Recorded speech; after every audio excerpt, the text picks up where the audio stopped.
शहर का हृदय स्थल माने जाने वाला माल रोड स्थित नरोना चौराहा इन दिनों भीषण जाम का पर्याय बन चुका है।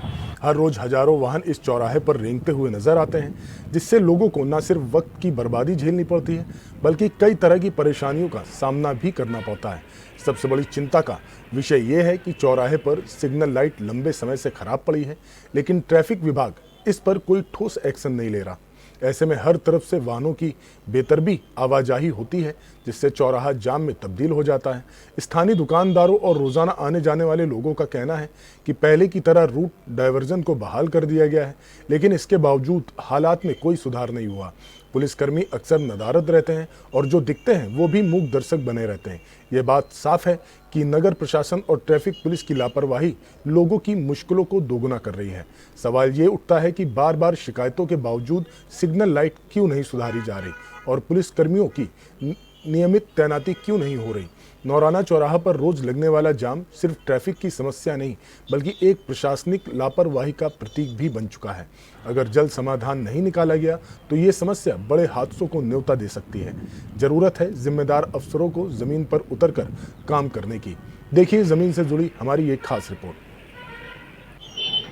नमस्कार, न्यूज़ प्लस में आपका स्वागत है। मैं हूं आपके साथ अजीत सिंह। आज मैं कानपुर के मुख्य चौराहों में से एक माल रोड नरोना चौराहे पर मौजूद हूं, जहां अक्सर आपने जाम की स्थिति लगते हुए आपने देखा होगा। और इस स्थिति से, जाम की स्थिति से हर किसी को डेली दो हाथ करने पड़ते हैं। लेकिन आज हम ज़मीनी रिपोर्ट आपको दिखाएंगे कि आखिर जाम लगने की मुख्य वजह क्या है। वजह क्या है? लोगों का जागरूक ना होना। वजह दो, जो ट्रैफिक नियम है या ट्रैफिक पुलिस है वो चीज़ों को बेहतर नहीं कर पा रहे हैं। आखिर वजह क्या है? क्या वजह है कि इस मुख्य चौराहे पर डेली जो है लोगों को जाम से दो हाथ करने पड़ते हैं? आप देख सकते हैं, मैं चारों दिशाओं में आपको एक एक करके ये सारों दिशाओं को दिखाऊंगा। ये आप अगर रूट देखेंगे तो ये मरी कंपनी पुल की तरफ से ये पूरा रूट, वहाँ से लोग आते हैं जिनको ये कहा गया है कि वो बिल्कुल सीधा माल रोड, अगर वो वापस इस साइड आना चाहते हैं तो उन्हें आगे जाकर फूलबाग से राउंड लेकर इधर पंचक्की की तरफ से होते हुए आना पड़ेगा। वहीं अगर ये पंचक्की की बात करें, ये पंचक्की का रूट है। अगर उधर से कोई आना चाहता है तो उसे आगे से घूमकर आना पड़ेगा। लेकिन लोग यहीं से आ रहे हैं, वे वन साइडेड है, लेकिन रॉन्ग साइड से घुसकर लोग इधर निकल आते हैं। तीसरा रूट आप ये देखेंगे कि ये एक्सप्रेसवे रूट है, जहां पर लोग शॉर्टकट के चक्कर में यहाँ पे गलत तरीके से घुसते हैं और रॉन्ग साइड होते हुए यहाँ से निकलने का प्रयास करते हैं। एक मुख्य कारण ये भी है। अगर मैं इस मुख्य चौराहे के जो ट्रैफिक कर्मचारी हैं उनकी बात करूं तो उनकी भी संख्या में बहुत कमी है, क्योंकि एक बड़े चौराहों में से एक है। यहाँ पर आप देख सकते हैं कि कर्मचारी मौजूद हैं जो लगातार अपना काम भी कर रहे हैं, लेकिन जिस तरीके से यहाँ पे जो संख्या होनी चाहिए वो संख्या मौजूद नहीं है।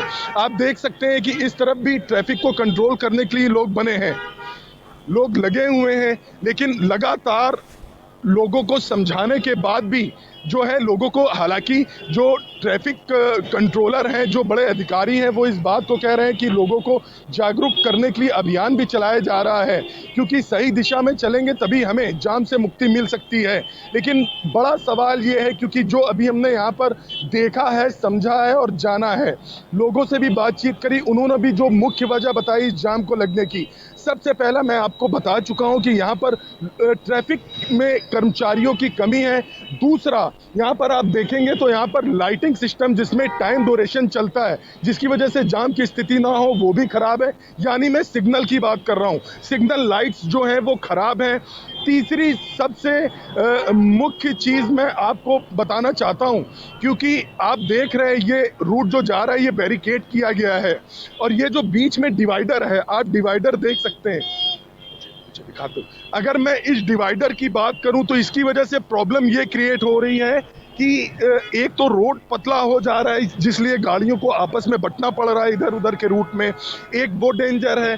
दूसरा, अगर ये पूरा डिवाइडर यहाँ से हटा दिया जाएगा, क्योंकि 3 साल पुरानी ट्रैफिक व्यवस्था को बहाल किया गया है, उसके मद्देनजर मैं इस बात को कर रहा हूँ, क्योंकि पहले रूट डाइवर्जन दूसरा था लेकिन अब उसे बहाल कर दिया गया है। तो अगर ये डिवाइडर को यहाँ से हटा दिया जाएगा तो शायद लोगों को आसानी से समझ में आ पाए कि रूट किस तरीके से तय किए गए हैं, और जो जाम की स्थिति शायद उससे भी आराम मिल सके। न्यूज़ प्लस की टीम कल ट्रैफिक के जो बड़े अधिकारी हैं उनसे भी बात करेगी और इन व्यवस्थाओं को कैसे दुरुस्त किया जाए और जो कमियां हैं उन पर भी हम बात करेंगे। लेकिन मुख्य उद्देश्य है कि अगर आप यहाँ माल रोड आ रहे हैं, नरोना चौराहे की तरफ आ रहे हैं और यहाँ से आप उधर चारों रूट में कहीं भी जाना चाहते हैं तो आपको रूट का पता होना बहुत ज़रूरी है। हालांकि हमने जब गहनता से जांच की, पता किया तो देखा है, हमने कैमरे से छुपकर भी हमने देखा कैमरे के माध्यम से कि जो गलत रूट में जा रहे हैं उनका चालान भी पुलिस वालों के द्वारा किया जा रहा है। लेकिन बड़ी संख्या में गाड़ियां जब रॉन्ग वे से क्रॉस हो रही हैं तो वहां पर संख्या की कमी होने के चलते वो चालान जो है वो हो नहीं पा रहे हैं, जो रोंग साइड से लोग आ रहे हैं। और यहाँ पर कहीं ना कहीं लोगों को भी जागरूक होने की ज़रूरत है, क्योंकि कानपुर एक बड़ी आबादी वाला जिला है। आप देख सकते हैं, क्या नाम है आपका? राजा। रूट आपको क्या जानकारी नहीं, रूट कहाँ से आता है? रूट की जानकारी नहीं है जी ये रॉन्ग वे रूट है, आपको जानकारी इस बात की?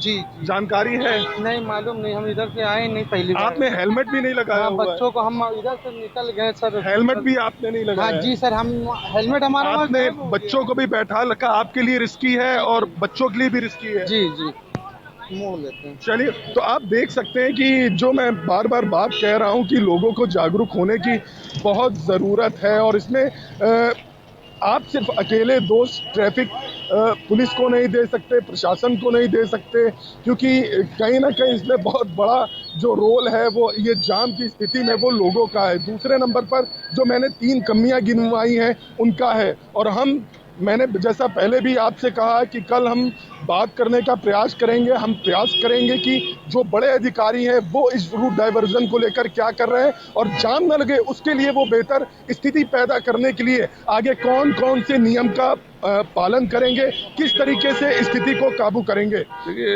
एक तो बरसात के दिनों में अमूमन सड़कों की स्थिति बहुत खराब हो जाती है, पहले से ध्यान दिया नहीं जाता है और बारिश के बाद जो रोड का खराब होना वो एक सरदर्द बन जाता है आम मुसाफिरों के लिए। उस पर ये ई रिक्शे वाले और सिग्नल फेल होना, और जैसे ही बारिश रुकती है तो चौतरफा ट्रैफिक एक साथ शुरू हो जाता है, फिर कंट्रोल करने वाला कोई नहीं होता कि किधर जिसको देखो रॉन्ग साइड चला आ रहा है, कोई किधर से चला आ रहा है। इन सब चीज़ों पे ध्यान देने के लिए बहुत बड़े स्तर पर सरकार को या यहाँ पे जिम्मेदार लोग जो बैठे हैं उनको कदम उठाना पड़ेगा। प्रशिक्षण के तौर पर जो ई रिक्शा चला रहे हैं, जो आम पब्लिक जो है चला रही है, इनको बताना पड़ेगा कि किस जगह पर सिग्नल है, कब चलना है, कब नहीं चलना है। इस समय कानपुर के व्यस्ततम चौराहे, बड़े चौराहे पर हमारे साथ बात करने के लिए कानपुर के डीसीपी ट्रैफिक रविंद्र कुमार हैं। रविंद्र जी, ये जो अभी नरोना चौराहा है अपना, नरोना चौराहे पर एक डिवाइडर लगा हुआ है और डिवाइडर के कारण लोगों को आने जाने में परेशानी होती है और एक्सीडेंट के भी चांसेस होते हैं। उसके लिए सर कुछ है क्या अपने पास? नहीं, जो डिवाइडर लगा हुआ है वो पूर्व से लगा हुआ है। उस समय जो परिस्थिति थी उसका आकलन करके डिवाइडर लगाया गया है। वर्तमान में उसकी क्या उपयोगिता है, जिसको मौका मुआयना करके अगर उसकी यदि प्रासंगिकता होगी तो वो रहेगी, नहीं तो उसको उसमें यथोचित कार्रवाई उसमें की जाएगी। और सर वहाँ पर जो पुलिसकर्मी भी उपलब्ध रहते हैं, 2 सर कंप्लेन है पब्लिक की। एक तो वहाँ का जो सिस्टम है लाइट वाला जलने वाला सिग्नल का, वो प्रॉब्लमेटिक है, और वहाँ पर जो पुलिसकर्मी भी रहते हैं वो या तो होते नहीं और होते हैं तो सर वो कहीं इधर उधर होते हैं। ट्रैफिक पुलिस की ड्यूटी जो है लगाई जाती है वो 2 शिफ्टों में लगाई जाती है। रात को 11 बजे के बाद में वहाँ पे ट्रैफिक पुलिस की ड्यूटी नहीं रहती है, क्योंकि ट्रैफिक का अरेंजमेंट हो जाता है।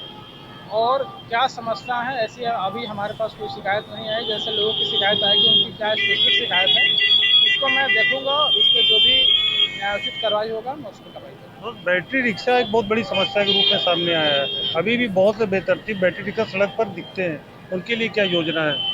ई रिक्शा पॉलिसी हमारी जो है अब ग्राउंड पर इम्प्लीमेंट हो रही है और पिछले 3 दिनों से ट्रैफिक पुलिस के द्वारा इस पर बेहतर कार्य किया जा रहा है। सभी लोग रोड पे हैं और जो भी ई रिक्शा हैं जिनके पास जो वैलिड कागज़ नहीं है उनको सीजर की कार्रवाई और चालान की कार्रवाई की जा रही है। ये कार्रवाई हमारी अनवरत जारी रहेगी। जब तक इनके प्रपत्र पूरे नहीं जाते हैं।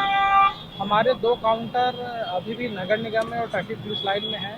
जिन लोगों के द्वारा अभी तक रजिस्ट्रेशन नहीं कराया गया है, QR कोड जिनके पास नहीं है, अभी भी वहां आकर रजिस्ट्रेशन करा सकते हैं, QR कोड ले सकते हैं और अपने निर्धारित रूट है उसके हिसाब से अपने ई रिक्शा का संचालन बिल्कुल जो है बिना किसी रोक टोक का कर सकते हैं। सर जाम की समस्या फिर एक बड़ा रूप ले रही है, सब जगह जाम नजर आ रहा है, उसके लिए क्या है? नहीं, देखिए कानपुर चूँकि एक मेट्रोपॉलिटन शहर है और यहाँ पे बहुत सारी समस्याएं हैं, जाम के बहुत सारे कारण हैं, जो सप्लाई साइड और डिमांड साइड भी है।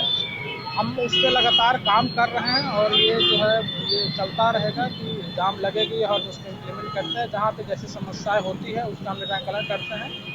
कुछ हमारे शॉर्ट टर्म मेजर है, medium term measure, long term measure है, उसको हम लोग लागू कर रहे हैं और धीरे धीरे इसको हम बेहतर जो पहले से जो स्थितियाँ थी उसको हम बेहतर कर रहे हैं। इन्फोर्समेंट की कार्रवाई भी हो रही है और अवेयरनेस की कार्रवाई भी पुलिस के द्वारा लगातार की जा रही है। सर अवेयरनेस के लिए कौन कौन प्रोग्राम हो रहा है उसको बताएंगे क्या? अवेयरनेस के लिए हम लोगों के द्वारा जो है अब चूँकि स्कूल खुल गए हैं, स्कूलों में कॉलेजों में जाकर जो है पुलिस के द्वारा लगातार जो है जागरूकता अभियान चलाया जा रहा है। इसके साथ ही नुक्कड़ नाटक के माध्यम से, ग्राम चौपाल के माध्यम से हम लोग जो है लोगों को जागरूक कर रहे हैं कि हेलमेट पहने और ट्रैफिक के नियमों का पालन करें।